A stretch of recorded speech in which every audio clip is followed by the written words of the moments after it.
I am Mark Stewart, and I used to be an open the floodgates advocate.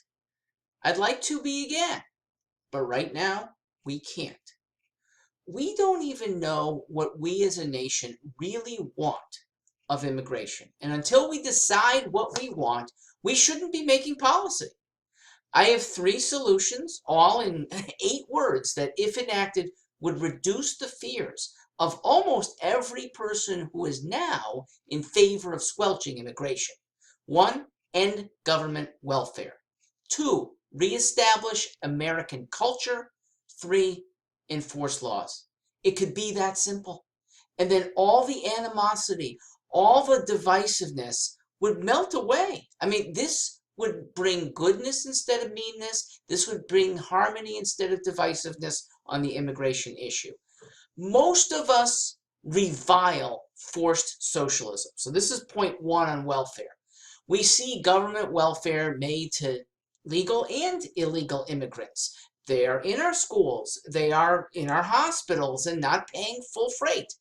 Now, what we don't see, by the way, is that those who are working are actually paying into Social Security, which hospitals are somewhat funded by, and not getting Social Security out because of their illegal status. That goes under wraps. So we say that's enhancing socialism, or at best, we say, well, it's unacceptable socialism because why not aid our own native-born people? And that is a good point. My point, if you end government welfare for everyone, conservatives wouldn't chafe at illegal immigrants taking welfare from the rest of us. Number 2, some of us fear dilution of culture.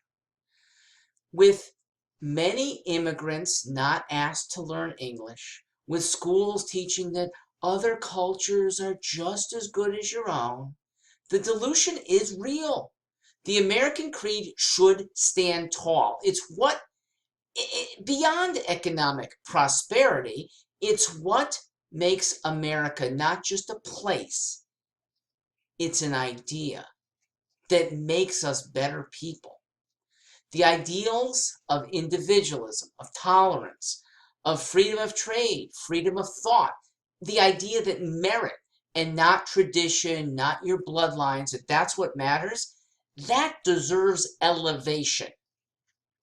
Thirdly, some fear the erosion of law enforcement. Without a tough stand, immigrants will take jobs from native-born Americans. They'll cross borders with impunity. They'll overstay their student visas, and you're not enforcing any of this. All 3 areas are violated very infrequently. The Mexican and Central American immigrants who cross the southern border are generally good people. One candidate here, born in Laredo, knows it far better than probably any of us. They are looking for a better life for their families. They're willing to work hard. That is the American creed. These are people we should welcome. 2 other immigrant groups that I think are especially admirable. Those who have come here fairly recently from Central Africa. They get it. Those from Senegal, Ghana, Nigeria, Burundi, they have a very American spirit. And also those from Eastern Europe. And they have to overcome a language barrier too. And yet they really want to be here, work hard, rarely take welfare. These are people we should want more of. Those who take America for granted, yes, even the native-born ones, maybe we should want fewer of. I started a fund, and I'm still building it, to help socialists self-deport. I'm pleased to continue promoting it. Now, there are some immigrants who are evildoers. MS-13 has attracted waves of bad people who have maimed, they have raped, they have murdered. There is a solution there. They should be killed. I believe in the death penalty for violent rape, or at least castration. I believe in the death penalty certainly for murder or attempted murder. That's basically for the sake of justice. But it's somewhat for the sake of getting the criminal to never have prayed on somebody anew. And also, it just might deter criminality in the future. So look, I've changed from my 1990s floodgate stance. Today's immigrants include far too many people who are just looking for a marginally better place, who don't really want to become American citizens. And there are plenty of other marginally better places that they can go. Many don't want to participate in Americana. I don't think we should be welcoming them. And since today's would-be immigrants include some, yes, who do want to terrorize us, some who accidentally will infect us, when our police and our federal agencies are not yet up to task to protecting us well, we should not be taking the risk. It is not evil to temporarily restrict immigration. In the 1920s, we did restrict immigration in part because of the 3-decade influx that brought a lot of strains. Native-born and even naturalized Americans back then felt we were losing our American culture. That was, by the way, when an influx of people who wanted to learn English, who wanted to become citizens, and when there were no terrorist threats. America right now, I think we need to catch up.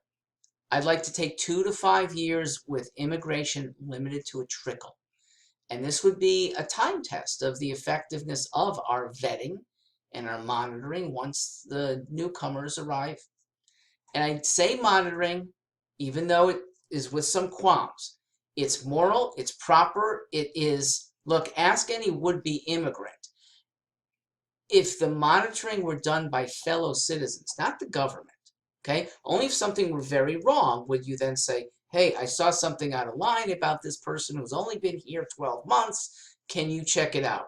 Generally, the best monitoring is with friends, comrades, neighbors who basically don't use the law, but just use their eyes, ears, and common sense. So I would have fewer ICE agents. I would have fewer border patrollers, not more. This monitoring is a 2-tiered citizenship. It's moral. Ask any would-be immigrant who's been waiting for 7 years on the, quote, proper channels and is still abroad because the proper channels are moving slowly, if she would prefer to be here immediately as a second-class citizen. I think the answer is 100% yes. So to say that's unfair, ask them if second-class citizenship temporarily, with the idea of getting to citizenship very quickly, is a good idea. We could use constitutional clarifications about certain things. I'm not going to get into, anchor babies, also known as birthright citizenship. We could use clarification about whether prior to immigrating, citizens should learn basic English. We probably should examine the consequences of less skilled immigrants, quote, taking jobs, or maybe they're not. Finally, we do need places for legal immigrants to settle without burdening our cities. And I do believe that some small towns, which need new immigrants, they're losing population, should be where we steer newcomers to. After 7 years, go wherever you want. But maybe you establish yourself really well in a community that really needs you, and it's a win-win all around. For those who've been here a long time, my proposition, I'd like you to stay. If you've been here 15 years, not had criminal convictions, have 5 people who vouch for your trustworthiness, and have spent 6 or more months speaking about the beauty of America, I'd like you to stay. And to quickly become citizens, you're the best type. The rest of the illegal immigrants might stay on a proper work visa. And if they're working full-time or they're creating jobs for others, I'd have them stay as well. Do we need a wall? No, we need will. Once we decide who we want, we need to enforce those decrees without exceptions. If people in a meat packing plant are nice people, but we have made the rules that you can't be there, even though you're helping the economy, even though you're nice people, they have to be deported. So don't make laws that you can't live by out of necessity or nicety. America can afford to grow. We could be 3 times as large without having trouble if we're spread out and it's not all in the cities. By the way, I think politically we are far better off when newcomers come to rural areas and not cities. They are infected in a bad way by urban leaders who have gripes against the current United States and don't do anything about it and make things worse. How about letting newcomers start with a clean slate and not have that sort of bad mindset thrown at them by their neighbors? When I'm in southern New Hampshire, I board at a complex with sometimes 10 other singles. I'm one of only 2 Americans, at least I was last time. The others, immigrants, and they're great. They hail from Afghanistan, Cameroon, China, Congo, Kuwait, India, Sweden, Norway, Paraguay, and what am I forgetting? Spain. All of them want to learn English. All of them want to imbibe American culture. They're talented. I hope they all become U.S. citizens. When I'm in airports, the baggage handlers, the cleaning people, the food service staff, the cab drivers outside, they are mostly immigrants, and they too want to suffuse themselves in Americana. We should welcome that. This is healthy immigration. We need immigrants like, well, for my last visit, Adir, Carmela, Natasha, all of whom I converse with in an airport. Once we know that immigrants are again coming with that mindset, we can all feel more embracing for new arrivals. I'm Mark Stewart.